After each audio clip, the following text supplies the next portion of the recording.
Honorable député de Louis-Saint-Laurent. Par les syndicats au profit du Parti libéral du Canada. Moins qu'on puisse dire, c'est que le gouvernement manque de transparence dans cette histoire-là.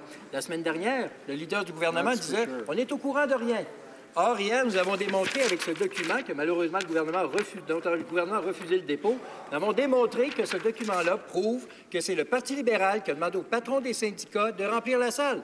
Alors, Monsieur le Président, puisque le premier ministre est là, est-ce qu'il pourrait nous dire à quel moment il a su que le syndicat payait 100 $ des syndiqués pour justement faire semblant d'être partisans libéraux?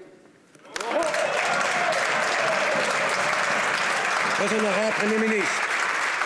Monsieur le Président, comme j'ai dit, dès qu'il y a eu dès qu'on a appris qu'il y avait des problèmes par rapport à ça, on a agi immédiatement. On a travaillé avec Élections Canada et avec les syndicats pour tout remettre à l'ordre, plutôt que de nous battre comme l'ancien gouvernement faisait constamment pour continuer dans ses mauvaises habitudes. Mais ce qu'on a souligné, c'est que nous considérons que les syndicats sont des partenaires importants dans le développement de notre économie. C'est pour ça que nous annulons ces attaques sur les syndicats que les gouvernements précédents avaient amenés.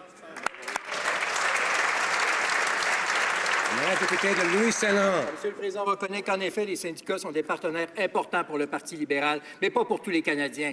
Justement, il y a eu l'événement de Waterloo, mais il y a eu également 2 autres événements qui ont été organisés par les grands patrons de syndicats pour aider le Parti libéral. Il y en a eu à Vaughan, puis il y en a eu un aussi à Oakville. Ça fait au moins 3 événements. Est-ce que le premier ministre pourrait nous dire si oui ou non, il y a eu également du financement illégaux dans ces situations-là?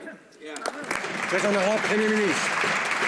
Monsieur le Président, le Parti libéral a toujours obéi et protégé les lois d'Élections Canada dans leur application et nous sommes fiers de notre record là-dessus. Et d'ailleurs, les attaques qui continuent des membres du Parti conservateur contre les syndicats sont vraiment désolants. C'est pour ça que nous allons éliminer les projets de loi C-377 et C-525 qui sont des attaques injustes et antidémocratiques contre les syndicats dans ce pays.